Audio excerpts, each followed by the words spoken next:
नमस्कार दोस्तों, आज के वीडियो में हम बात करने वाले हैं कुछ ऐसे इंपॉर्टेंट क्वेश्चन के ऊपर जो कि सीटेट एग्जाम के अंदर पूछे जा चुके हैं और ये सभी क्वेश्चन सीडीपी पे आधारित होने वाले हैं तथा उन लोगों के लिए काफी ज्यादा इंपॉर्टेंट होने वाले हैं जो कि फरवरी 2026 का एग्जाम देने वाले हैं। तो बिना देर किए करते हैं आज का वीडियो स्टार्ट।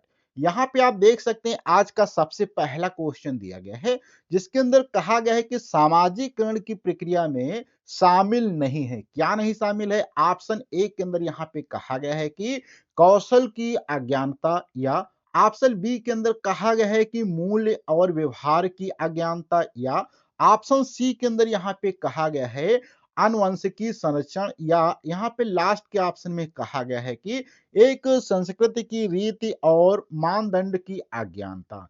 अब यहाँ पे अगर सामाजिकरण की बात करें तो इसमें से जो ऑप्शन आपका यहाँ पे रहने वाला है का वाला, अर्थात तो सी नंबर पे, ये वाला गलत, क्योंकि आनुवंशिकी कोई ज्यादा मैटर नहीं करता है किसी के सामाजिकरण के लिए।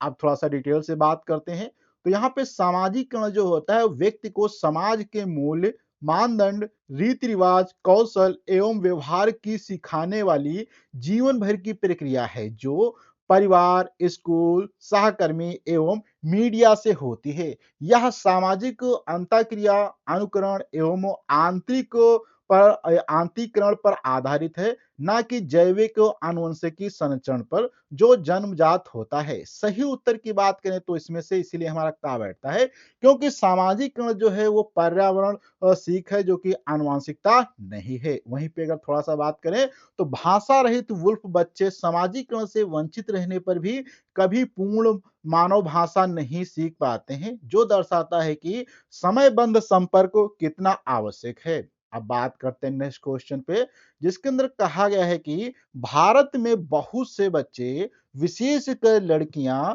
विद्यालय में आने से पहले और विद्यालय से वापस जाने के बाद घर का काम करती हैं। आपके विचार से इस संदर्भ में एक शिक्षिका को गृह कार्य के बारे में क्या करना चाहिए? क्या करना चाहिए?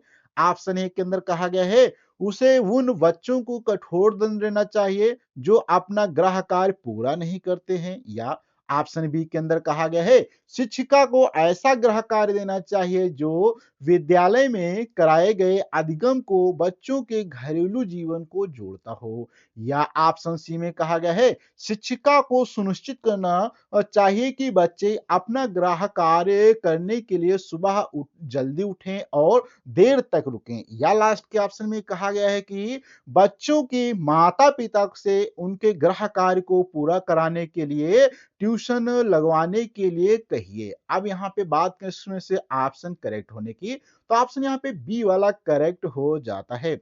अब बात करते हैं नेक्स्ट क्वेश्चन में, इसी का था डिटेल एक्सप्लेनेशन में। तो यह प्रश्न जो है समावेशी शिक्षा, जो इसको हम इंक्लूसिव एजुकेशन कहते हैं, और प्रासंगिक शिक्षा था तो कंटेक्चुअल लर्निंग से क्या है संबंधित, अर्थात इसके सिद्धांतों पे आधारित है। आइए समझते हैं कि विकल्प बी ही सही क्यों है और यहाँ पे ऑप्शन जो है क्यों गलत बैठते हैं। तो ऑप्शन अगर बात करें बी सही है क्यों? क्योंकि वास्तविक या वास्तविकता को स्वीकारना, अर्थात यह विकल्प स्वीकार करता है कि बच्चे विशेषकर लड़कियां घर के कामों में व्यस्त रहती हैं, वहीं पे यह उनकी सामाजिक आर्थिक स्थिति का सम्मान करता है। और थोड़ा सा बात करें तो जीवन से जोड़ना, अर्थात कनेक्टिंग टू द लाइफ, इसमें अगर बात करें तो एनसीए 2005 जो है राष्ट्रीय पाठचर्या की रूपरेखा जो है के अनुसार ज्ञान को स्कूल के बाहरी जीवन से जोड़ना चाहिए। जब शिक्षिका ऐसा होमवर्क देती है तो उनके घरेलू काम से जुड़ा हो, जैसे आज घर पर इस्तेमाल होने वाली सब्जियों की सूची बनाइए, या पानी भरने में कितना समय लगा इसका हिसाब रखें, तो बच्चे काम करते करते ही सीख जाते हैं। अब थोड़ा सा इसी में बात करें तो जैसे कि बोझ कम करना, इसमें क्या होता है, इससे बच्चों पर अलग से समय निकालकर पढ़ने का दबाव कम होता है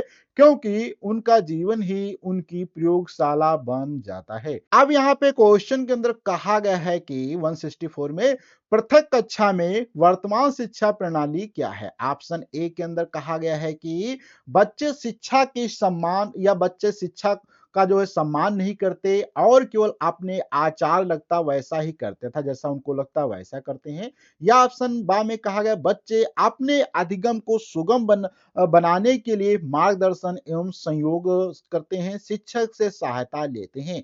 या ऑप्शन सा में कहा गया है बच्चे मिश्र उच्च एवं तृतीयक रहें, अर्थात विशेष शिक्षक उत्तम प्राथमिक योग्यता के आकलन करने के लिए नियमक निर्दिष्ट रूप से परीक्षा लेता रहता है। या खा में कहा गया बच्चे शिक्षा में दृढ़ हैं, विशेष वैमोहिक और शारीरिक स्वास्थ्य के प्रयोग करते हैं।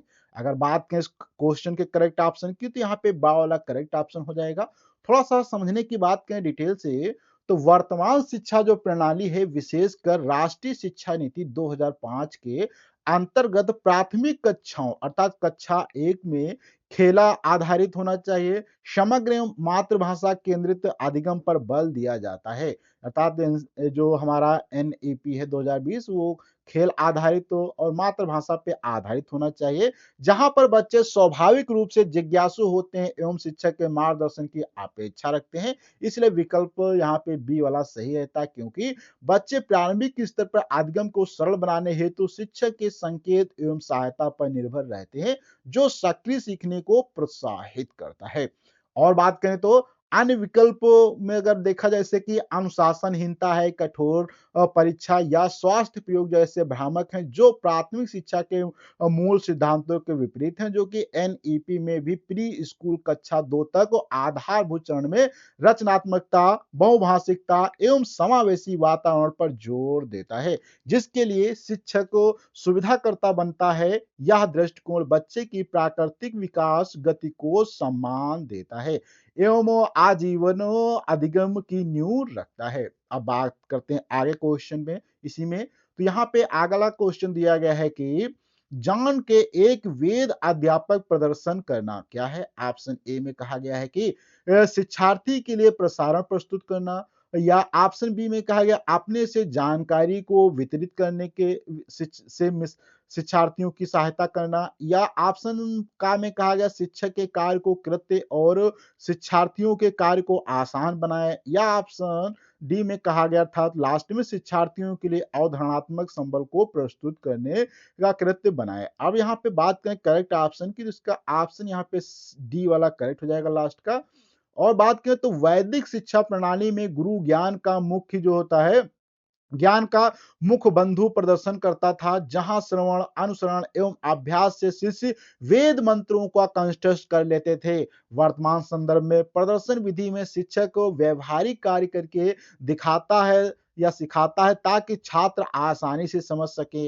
वहीं पे सही उत्तर इसीलिए खा बैठता है क्योंकि अध्यापक को अवधारणात्मक सामग्री को कृत्य अर्थात क्रिया रूप में प्रस्तुत करता है, जैसे विज्ञान प्रयोग या कला प्रदर्शन, जो दृश्य अनुसरण से स्मृति एवं समझ को बढ़ाता है। यह विधि विज्ञान, कला एवं कौशलों के लिए आदर्श है, क्योंकि छात्र निष्क्रिय श्रोता नहीं है, सक्रिय अवलोकक बनते हैं। रिहर्सल, धीमी गति एवं सुरक्षा के साथ शिक्षक छात्रों को भागीदारी का अवसर देता है, जिससे आत्मविश्वास बढ़ता है। अर्थात एनईपी 2020 में भी अनुभवजन्य अधिगम पर जोर दिया जाता है। इस विधि के गुणों में योजनाबद्ध सभी की सक्रियता एवं समस्या समाधान शामिल होते हैं।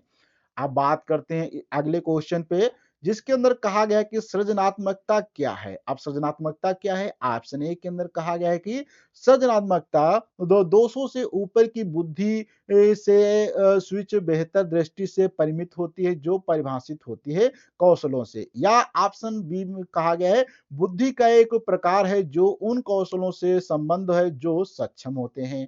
या ऑप्शन का में कहा गया है बुद्धि का एक प्रकार है जो उन कौशलों से संबंध है जो समस्या के लिए गति होकर समाहित करते हैं और बुद्धि स्वर्ण प्रक्रिया कौशलों पर अधिक निर्भर होते हैं। या खा ऑप्शन में कहा गया है और समायोजनों के मिलिक और अपर्याप्त संभव को पहचानने अध्ययन करने की योग्यता दर्शाता है। इसलिए ऑप्शन की बात करें तो यहाँ पे बुद्धि एक प्रकार का जो उन कौशलों से, अर्थात का वाला ऑप्शन करेक्ट हो जाएगा। अब थोड़ा सा डिटेल से भी बात करते हैं, तो सृजनात्मकता था जिसको हम क्रिएटिविटी कहा जाता है, जो कि व्यक्ति की वह मानसिक योग्यता होती है जो नवीन विचार उत्पन्न करने के लिए, मौलिक समाधान खोजने के लिए एवं समस्या का विद्वतापूर्ण हल ढूंढने में सक्षम बनाती है। वहीं पे बात करें तो बुद्धि से भिन्न होती है क्योंकि उच्च आईक्यू वाले भी जो होते हैं असृजन हो सकते हैं। गिलफोर्ड के अनुसार सृजनात्मक सोच में अपसारी चिंतन प्रमुख होता है, जबकि यहाँ पे आगे बात करें तो जो एक समस्या के अनेक हल सुझाता है, जबकि बुद्धि के संकुचित चिंतन से एक ही सही उत्तर खोजती है। विकल्प का सही है क्योंकि सृजनात्मकता जो होता है बुद्धि का एक विशेष प्रकार है जो समस्या समाधान कौशलों से जुड़ी है एवं बुद्धि स्वर्ण प्रक्रिया अर्थात तो समस्या पहचान विश्लेषण पर अधिक निर्भर करती है। वहीं पे बात करें तो सृजनात्मकता जो व्यक्ति में प्रवाह अर्थात तो फ्लुएंसी को, नम्यता अर्थात फ्लेक्सिबिलिटी को और यहाँ पे बात करें तो मौलिकता अर्थात ओरिजिनेबिलिटी को जो क्या करती है एवं विस्तार अर्थात इलेबोरेशन को यहाँ पे गुण देते हैं। अर्थात यह जन्मजात होने पर भी पर्यावरण और शिक्षा से विकसित होती है। वर्तमान शिक्षा में सीटेट जैसे परीक्षाओं में इसका महत्वपूर्ण बड़ा रहता है। अब आगे बात करते हैं नेक्स्ट क्वेश्चन पे जिसमें कहा गया है कि विभिन्न मुद्दों पर विचार पर एक लेप्रोजन प्रस्तुत करने बच्चे अपने व्यवहार तंत्र को प्रभावित करने के लिए प्रयास कर रहे हैं। का लक्षण है, क्या लक्षण होगा? ऑप्शन ए में कहा गया है बच्चे की मनोवैज्ञानिक आकलन या ऑप्शन बी में कहा गया है विश्लेषणात्मक मनोक्रिया विचलन या ऑप्शन का में कहा गया है विश्लेषणात्मक मनोक्रिया या यहाँ पे फिर कहा गया है कि अभिसारी विचलन और अवलोकन प्रक्रिया। अब यहाँ पे ऑप्शन इसका आपका आ वाला करेक्ट हो जाएगा। अगर थोड़ा-सा बात करें तो बच्चे का विभिन्न मुद्दों पर लेपर्जन था तो लाभजनक या प्रभावी प्रस्तुतियाँ देकर अपने व्यवहार तंत्र को प्रभावित करने का प्रयास मनोवैज्ञानिक रूप से ध्यान आकर्षण अर्थात अटेंशन जो होता है यहाँ पे सीकिंग का लक्षण है, जो सामान्य व्यवहार समस्या है। बच्चे जब परिवार सहपाठियों से पर्याप्त ध्यान ना मिले तो नाटकीय अतिशयोक्तिपूर्ण या समस्या प्रस्तुत कर ध्यान खींचते हैं, जो आक्रामकता जिद या दिवास्वप्न जैसी अन्य लक्षणों से जुड़ा होता है। वहीं पे बात करें तो सही उत्तर आ है क्योंकि बच्चे की मनोवैज्ञानिक आकलन क्योंकि यह मूल्यांकन से पहचान जाता है कि काउंसलिंग से ठीक होता है। मनोविश्लेषण में यह अहंकार रक्षा तंत्र का रूप ले सकता है। वहीं पे बात करें तो पर प्राथमिक स्तर पर पर्यावरण सुधार से हल होता है। माता-पिता को सकारात्मक व्यवहार पर प्रशंसा देकर। अब आगे बात करते हैं नेक्स्ट क्वेश्चन पे जिसके अंदर कहा गया है कि बुद्धि के बारे में निम्नलिखित में से कौन सा कथन सर्वाधिक उपयुक्त है? अब बुद्धि के बारे में कौन सा कथन सर्वाधिक उपयुक्त होगा? तो ऑप्शन ए में कहा गया बुद्धि बहुआयामी और इसमें कई पहलू निहित होते हैं। ऑप्शन बी में कहा गया बुद्धि को केवल मानकीकृत बुद्धि लब्धि परीक्षणों के आयोजनों के द्वारा विश्वसनीय रूप से निर्धारित किया जा सकता है या ऑप्शन बी सी में कहा गया बुद्धि मूलभूत रूप से स्नायु तंत्र संबंधी कार्य प्रणाली है जो उदाहरणार्थ अर्थात प्रक्रमण की गति सर्वेद विभेदी आदि है या ऑप्शन डी में कहा गया बुद्धि विद्यालय में अच्छा प्रदर्शन करने की योग्यता है। अब यहाँ पे बात करें करेक्ट ऑप्शन तो इसका ए अर्थात बुद्धि जो है बहुआयामी और इसमें कई पहलू निहित होते हैं। अब बात करते हैं एक्सप्लेनेशन पे तो आधुनिक शिक्षा मनोवैज्ञानिक में हार्वर्ड गार्डनर का बहुबुद्धि सिद्धांत जो है जहां पे बुद्धि की सर्वाधिक स्वीकृत व्याख्या पर प्रदान करता है कि यह सिद्धांत स्पष्ट करता है कि बुद्धि एकल और स्थिर मानसिक योग्यता नहीं है बल्कि 9 प्रकार की स्वतंत्र किंतु आपस में संबंधित बुद्धियों का समूह है। इसमें भाषाई होता है, तार्किक होता है, गणितीय होता है, स्थानिक है, शारीरिक गतिशीलता है, संगीतात्मक है, आंतर वैयक्तिक होता है, अंतरा वैयक्तिक होता है, प्राकृतिकवादी होता है और अस्तित्ववादी बुद्धि शामिल होती है। वहीं पे विकल्प भी गलत है क्योंकि बुद्धि को केवल परीक्षा से मापा नहीं जा सकता है। विकल्प सी और डी अधूरे और सीमित हैं या दृष्टिकोण शिक्षार्थियों की विविधता को सम्मान देता है और सभी को समान महत्व प्रदान करता है। अब बात करते क्वेश्चन 169 में, एक समावेशी कक्षा में किसी शिक्षिका को सबसे महत्वपूर्ण भूमिका है।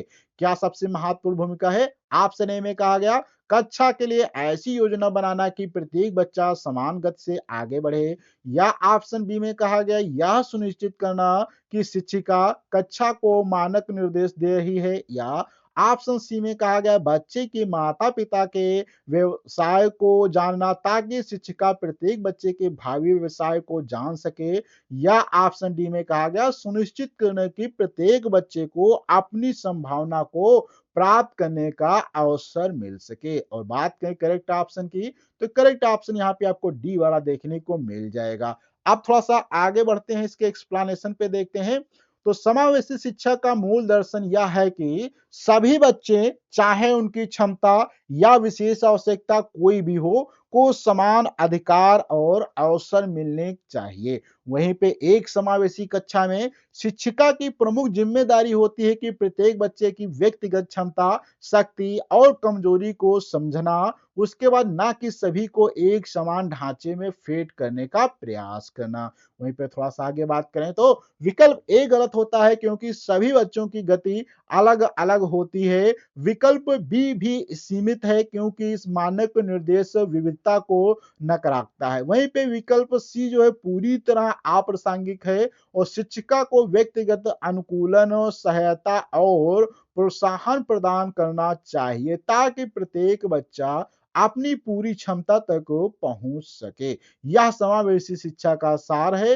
अब आगे बात करते हैं थोड़ा-सा क्वेश्चन नंबर 170 में। इसमें कहा गया कि अधिगम आसक्ता वाले क्या हैं? ऑप्शन ए में कहा गया है बच्चे निम्न बुद्धि लब्धि वाले होते हैं, या ऑप्शन बी में कहा गया है बच्चों को एक समान दिखाई देते हैं, या तो यहाँ पे सी में कहा गया है बच्चे दृश्य शब्द या साइट वर्ड्स को आसानी से पहचान और समझते हैं, पहचानते और समझते हैं, या डी में कहा गया है बच्चे का मानसिक विकास मंद होता है। अब बात करें करेक्ट ऑप्शन की यहाँ पे, तो करेक्ट ऑप्शन इसका आपको बी वाला देखने को मिल जाएगा। और एक्सप्लेनेशन पे बात किया जाए तो अधिगम आसक्ता अर्थात जिनकी लर्निंग डिसेबिलिटी होती है, वो एक तंत्रिकी स्थिति है जो बच्चे की विशिष्ट शैक्षणिक कौशल और सीखने की क्षमता में बाधा डालती है।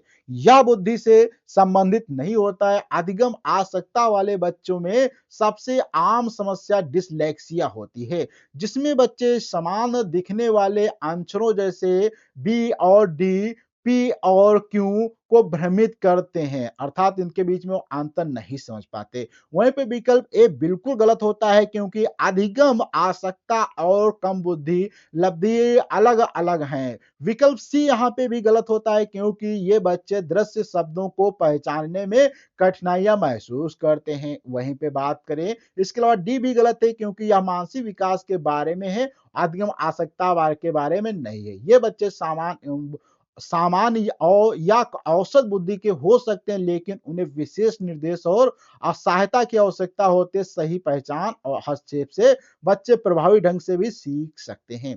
अब आज का यहाँ पे होमवर्क क्वेश्चन आप देख सकते हैं, जो कि यहाँ पे आप वीडियो को पॉज करके भी इसको डिटेल से पढ़ सकते हैं, और जो इसका करेक्ट ऑप्शन होगा प्लीज आपको कमेंट बॉक्स में कमेंट करना है। अगले वीडियो मिलेंगे, जब तक के लिए धन्यवाद।